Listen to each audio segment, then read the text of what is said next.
नमस्कार, मैं हूं काजल मिश्रा। स्वागत है आपका एनएल लाइव। नजर डालते हिमाचल प्रदेश की मुख्य खबरों पर। हिंदू धर्म का बड़ा पर्व है चैत्र नवरात्र 30 मार्च से शुरू हो रहे हैं और 6 अप्रैल को खत्म होंगे नवरात्र के पर्व। नवरात्र के दौरान शक्ति की देवी मां दुर्गा के 9 रूपों की जाती है पूजा। आमतौर पर नवरात्र पर लोग पूरे 9 दिन का रखते हैं व्रत और मां दुर्गा के 9 रूपों की भक्ति भाव से करते हैं आराधना। मान्यता के अनुसार देवी दुर्गा के अलग अलग अवतार लेकर राक्षसों का किया था अंत। 30 मार्च से शुरू हो रहे चैत्र नवरात्र पर फूलों से सज गए हिमाचल के शक्तिपीठ। सभी शक्तिपीठों में सुरक्षा व्यवस्था के लिए पुलिस और होमगार्ड के जवान रहेंगे तैनात। सीसीटीवी से भी रखी जाएगी निगरानी। मुख्यमंत्री सुखविंदर सिंह सुक्खू को एक मीडिया हाउस ने देश के 100 सबसे प्रभावशाली लोगों की सूची में किया है शामिल। उन्हें सामाजिक सेवा और ग्रीन एनर्जी पहल के लिए मिला यह सम्मान। इस सूची में कांग्रेस के अन्य नेताओं के भी नाम है शामिल। सीएम सुक्खू के अनाथ बच्चों को चिल्ड्रन ऑफ द स्टेट का दर्जा देने की पहल की भी की गई है सराहना।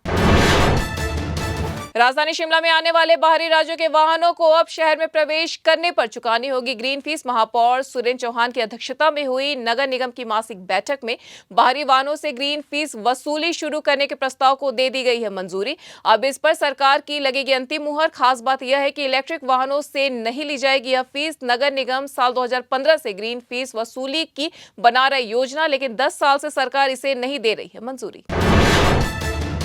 हिमाचल प्रदेश के कई अधिकारी विदेश दौरे में मुख्यमंत्री और मंत्रियों से भी ज्यादा कर गए खर्च। विधायक सुधीर शर्मा सुरेंद्र शौरी के प्रश्न के लिखित उत्तर के रूप में सदन के पटल पर सीएम सुक्खू की ओर से रखा गया खुलासा। हालांकि कुछ अधिकारी सरकार के कुछ हजार रुपए खर्च कर ही घूम आए अमेरिका जैसे देश। जिन अधिकारियों का रिकॉर्ड में बहुत कम है खर्च, उनमें विवादों में चल रहे अधिकारी हरिकेश मीणा भी हैं शामिल।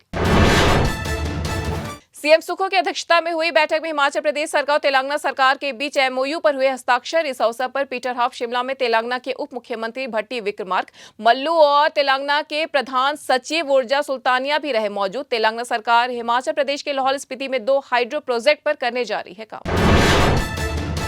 शिमला शहर वासियों को प्रॉपर्टी टैक्स चुकाने के लिए बहुत ढीली करनी पड़ेगी अपनी जेब। राजधानी में 1 अप्रैल से टैक्स बढ़ाने के प्रस्ताव को नगर निगम सदन ने दे दी है मंजूरी। इसके अलावा जन्म और मृत्यु प्रमाण पत्र लेना भी होगा अब महंगा।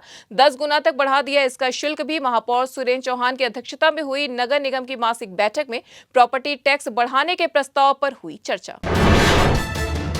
सिरमौर जिले के राजगढ़ में अंतर्जातीय विवाह के बाद तनाव की बनी हुई स्थिति। लड़की पक्ष के करीब 200 लोगों ने राजगढ़ थाने का कर दिया घेराव। अड़े रहे लड़की को उसके माता पिता के सामने पेश करने की मांग पर। प्रदर्शनकारियों में राष्ट्रीय देवभूमि पार्टी के अध्यक्ष रुमित ठाकुर भी रहे शामिल। लड़की के पिता थाने में हो गए बेहोश, जिसके बाद तनावपूर्ण हो गई स्थिति। शिमला नौड़ी प्रस्तावित 4 लेन में अर्की उपमंडल के भराड़ी घाट क्षेत्र के 7 गांवों के प्रभावितों को अब स्ट्रक्चर का जल्द मिलेगा मुआवजा। एनएचएआई ने कर ली है इसकी तैयारी। इसमें पेड़ और मकान मालिकों को मकानों और दुकानों की मिलेगी मुआवजा राशि।